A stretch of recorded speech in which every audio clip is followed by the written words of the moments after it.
Hi everyone, this is the first part of my two-part sequence on perfect competition. We just finished the portion of the class on supply and demand, and now we will transition to the next portion of the class on competition models, in which we'll be interested in studying how competition, or lack thereof, impacts prices and profits.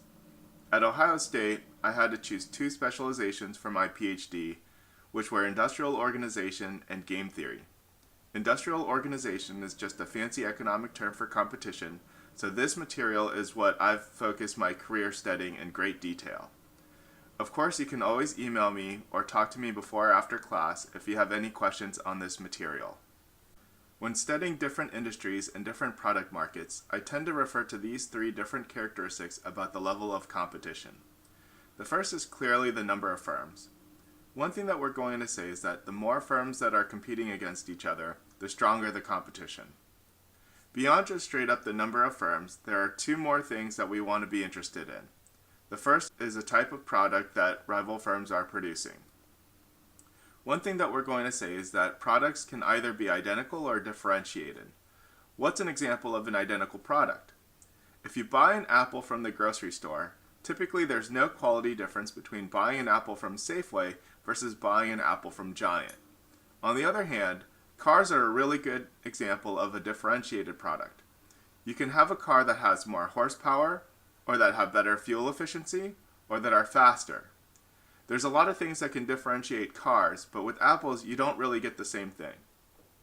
You can't differentiate produce like you can differentiate cars, so identical products means that the quality is the same regardless of who produces it, whereas differentiated products means that the different firms produce different quality products. Another example of differentiated products is coffee. A lot of people might think that Starbucks coffee is higher quality than McDonald's coffee. So how is that important to the idea of prices and profits? Well, people think Starbucks is a higher quality coffee than McDonald's. Starbucks can get away with charging a higher price than McDonald's and still get a lot of customers. Similarly, BMW can charge a higher price than Honda and still get a lot of customers. But if Giant charges a higher price for apples than Safeway, then no one's going to shop at Giant. The third thing that we're going to be interested in is entry. How easy is it for a new firm to enter the market, and how easy is it for an existing firm to exit the market? One of my research papers takes a look at how incumbent airlines change their airfares when a low-cost carrier like Southwest or JetBlue enters that route. So this is something that I'm really interested in myself. To start off the competition portion of this class, we're going to take a look at markets in which we have the most amount of competition possible. Eventually, we're going to end up with monopoly, which is the least amount of competition. So the way that I've constructed this table, we're going from the most amount of competition on the left-hand side to the least amount of competition on the right-hand side. The three models of competition that we will study in this course are differentiated based on the assumptions for the three characteristics that I just talked about. And so right now, let's just focus on perfect competition because that's what we're going to be studying in this chapter. As far as the number of firms is concerned, we're going to assume that in a perfectly competitive market, in other words, in perfect competition, there are a lot of firms. Theoretically, there could be an infinite amount of firms. As far as competition is concerned, this is where the produce example is going to come into play. We're going to assume that all of these firms are going to produce identical products with identical quality. And then we're going to assume that it's easy for an entrepreneur to start up a new company in this industry. All of these three assumptions are going to get us into the most amount of competition possible in the economy. The textbook definition for perfect competition is just basically listing the three assumptions that we're making with an additional characteristic that consumers and firms all have perfect information. This means that consumers know exactly how much each grocery store is charging for a pound of apples, and this also means that Safeway knows exactly how much Giant is paying for the wholesale price of apples and vice versa. When we analyze the supply and demand graphs for perfect competition, we're going to draw two graphs side by side, one graph for the market and one graph for the individual firm. The market graph is our standard supply and demand graph that represents all of the firms and consumers in the market. Since we're assuming that there's a lot of firms out there, we're going to have a separate graph for the individual firm. What is special about perfect competition is that each individual firm is going to charge the market price regardless of the quantity amount. So in the market graph, the demand curve will be our traditional downward sloping demand curve, but the demand curve in the individual firm graph is going to be horizontal. What does that mean about the price elasticity of demand for the individual firm? As we discussed at the end of the elasticity chapter, a horizontal demand curve means that the demand for the individual firm is perfectly elastic. This means that consumers are price conscious such that they care about price and only price. This implies that consumers and individual firms are price takers. It's natural to think of consumers as a price taker since customers have no influence over how much we pay for the product. It's not like I can go to Safeway and grab a pound of apples, go to the register, and say, I'm paying 50 cents for these apples. Instead, what happens in the real world is that Safeway posts the price for a pound of apples. They say a pound of apples is $2 a pound or whatever it is. And then I, as a consumer, determine whether I want to buy 0 pounds, 1 pound, or however many pounds of apples that I want. I'm a price taker, and so I have no influence over how much Safeway charges for its apples.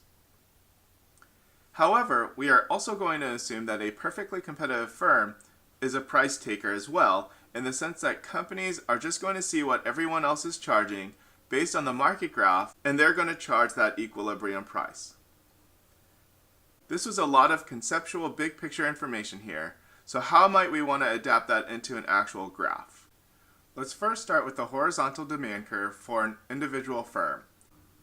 With perfectly elastic demand, if Safeway charges just 1 penny more than their rivals, and consumers know that rival grocery stores would be charging 1 penny less, why would I go to Safeway if they're charging more when I could easily go to Giant or Whole Foods or somewhere else to buy apples? If Safeway instead charges 1 penny less than everyone else, then they're going to attract all the customers because that 1 cent makes all the difference with perfectly elastic demand. However, a major punchline in this chapter is that the price is set equal to the marginal cost. So if a firm charges 1 penny less than everyone else, and everyone else is charging the marginal cost, well, if you charge 1 penny less than your marginal cost, that means that you're going to be losing money each time you sell apples. We're going to assume that firms try to maximize their profits, and so earning negative profits is worse than earning zero profits. So companies wouldn't want to do this. So in the end, everyone just charges their marginal cost. Here's the graph for perfect competition. The graph on the left represents the market graph, whereas the graph on the right represents the individual firm graph. Let's start off with the market graph because that's an easier one to analyze since it's just going to be our standard upward sloping supply curve and downward sloping demand curve leading to an equilibrium price, PE, and equilibrium quantity, QE. Nothing crazy here. We did this back in chapter 2. So what's the adaptation of this standard supply and demand model to competition? Now when we take a look at that individual firm graph, the market price PE is going to be the price that the firm charges regardless of how much it wants to sell, so its demand curve is going to be horizontal at that particular price. The individual firm graph reports that the firm will maximize profit at Q star, but in order to understand how to determine this quantity, we need to introduce some additional concepts. First, profit is going to be the difference between the amount that firms receive from sales and how much it costs firms to produce that amount of product. In other words, profit is going to be calculated as total revenue minus total cost. Recall that we introduced total revenue in the elasticity chapter, whereas total cost was discussed in the production and cost chapter. Again, total revenue is price times quantity, whereas total cost is fixed cost plus variable cost. We're going to use the Greek letter pi to denote profits because P for economists stands for price, and price is going to be a factor into profits. Now there's an alternative formula for profit, and that's that profits is equal to price minus average total cost, and all that times quantity. These two are mathematically equivalent. Again, pi is equal to TR minus TC, and total revenue is price times quantity. On a side note, we learned from the cost chapter that average total cost is equal to total cost divided by quantity. So it just takes one step of math to say that total cost is equal to average total cost times quantity. So then what we can do is take average total cost times quantity and plug that in for total cost. When we do that, then what we've got is that profit is equal to price times quantity minus average total cost times quantity.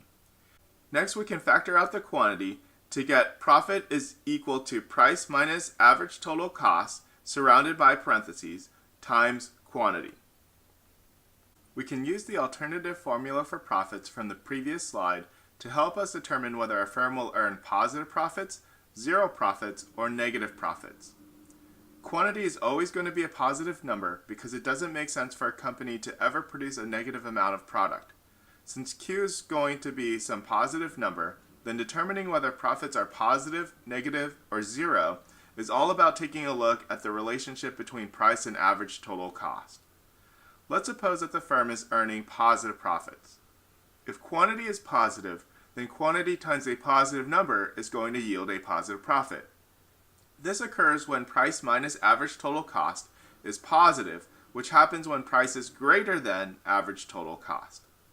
If the firm is breaking even, then quantity must be multiplied by 0, which happens when price is equal to average total cost. Finally, a firm earning negative profits must be charging a price that is less than average total cost. Before we determine the profit maximizing quantity, let's refresh our memory on two important revenue concepts that were first introduced in the elasticity chapter. Again, we define total revenue as price times quantity, whereas marginal revenue is the change in total revenue divided by the change in quantity. Recall that the triangle here is the Greek letter delta, which in math represents a change in value. So let's take a look at our revenue table here. We start with quantity and price, which must be given to you in the practice problems or exam. Notice that the price is constant as quantity increases, so if we were to plot these quantity and price combinations, we would end up with the horizontal demand curve for the individual firm. In other words, the price is the same regardless of the quantity. The next thing to do is to calculate those two revenue concepts that we just talked about. First off, total revenue is price times quantity. So if the firm doesn't sell anything, meaning if quantity is 0, then obviously it's not collecting any money from sales, and so total revenue is 0. Finally, marginal revenue is the change in total revenue divided by the change in quantity. What's special and unique with perfect competition is that price is equal to marginal revenue. This will not be the case when we study other models of competition. More on that in the upcoming weeks. But here, notice that price is equal to marginal revenue for each and every quantity, except for the initial value. Remember that intuitively, marginal revenue is the additional amount of revenue that the firm earns when it sells one more unit of that product. When the firm does not produce any products, then there's no change in quantity, so we denote that this value doesn't exist with a dash. This is similar to what we did with average total cost in the cost and production chapter. It's not until the firm actually starts selling their products that we can calculate a numerical value for marginal revenue. So then what we could do is get into the profit table, which is an expansion of the revenue table we just analyzed. In fact, the rows for quantity, price, total revenue, and marginal revenue are exactly the same as the previous slide. The first additional column to notice is total cost. Along with quantity and price, this information on total cost must be given to you in a word problem. As we learned from the cost and production chapter, this table suggests that the fixed cost for the company is $10, since that is the firm's total cost when producing nothing. The next column is profits, which is calculated as total revenue minus total cost. Notice if the firm doesn't sell anything, it doesn't generate any revenue, but it still has to pay its cost of capital, so its profit is going to be equal to the negative value of its fixed cost. So the firm would earn negative $10 in profits if it shuts down and doesn't operate. Again, the firm wants to maximize profits, so that's probably not the best choice. Going down the rows, we can see that the most amount of profits is a tie at a quantity of 5 and a quantity of 6. So a better way to determine what the profit maximizing quantity will be is to look at the relationship between marginal revenue and marginal cost. Remember from the cost and production chapter that marginal cost is a change in total cost divided by the change in quantity. This is similar to the definition for marginal revenue, with the only difference being the concept that is being differenced in the numerator.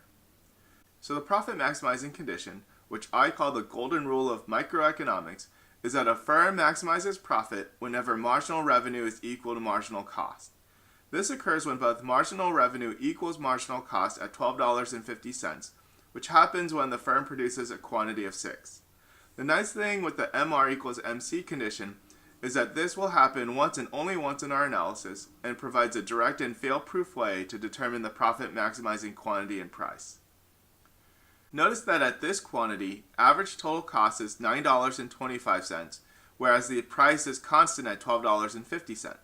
Since price is greater than average total cost, it is no surprise that the firm is earning positive profit. Also notice that since price is equal to marginal revenue, and marginal revenue is equal to marginal cost, then price is equal to marginal cost for a perfectly competitive firm. To summarize the key points from the profit table, we can find out how a firm maximizes profits in one of two ways. First, we could calculate the profit for each price and quantity combination and choose the highest value. But the issue is that there could sometimes be a tie. So the best way to determine the profit maximizing price and quantity for any firm, regardless if it's perfectly competitive or a monopolist, is to identify where marginal revenue equals marginal cost. This graph illustrates the individual firm's profit maximization process we just analyzed numerically using the profit table. The individual firm's demand curve is horizontal at the market equilibrium price P. We identify the profit maximizing quantity Q by finding where the marginal cost curve intersects the marginal revenue curve, which is the same as the demand curve since price is equal to marginal revenue for a perfectly competitive firm. Since we determined that the firm is earning positive profits, then the price the firm charges is greater than the average total cost for the firm. So how is this reflected in the graph? Remember that the orange-colored average total cost curve looks like a smile, where the bottom part of the average total cost curve is where it intersects the red-colored marginal cost curve. The rule of thumb to draw a positive profits graph is to make that smile, in other words, make that average total cost curve, dip below the demand curve. Notice that when this happens on the graph, price must necessarily be below the average total cost at the profit maximizing quantity. These two graphs illustrate what the average total cost looks like when the firm is earning zero profits on the left or negative profits on the right. Remember that the firm breaks even, meaning that it earns zero profits, whenever price is equal to average total cost. On the graph, this occurs when the average total cost curve is tangent with the demand curve at its intersection point with the marginal cost curve. If price is less than average total cost, then price minus average total cost is a negative number, which results in the firm earning negative profits. The rule of thumb for the graph illustrating negative profits is to draw the entire average total cost curve so that it is completely above the demand curve. Before proceeding to the second part of the two-part sequence, I encourage you to take some time playing with the Excel spreadsheet I provided on Moodle to make sure you can calculate the tables covered in this video. Remember, you'll be able to use the Excel spreadsheet on the final exam, so it's in your best interest to make sure you are comfortable with the calculations introduced in this video. Feel free to email me with any questions that you have.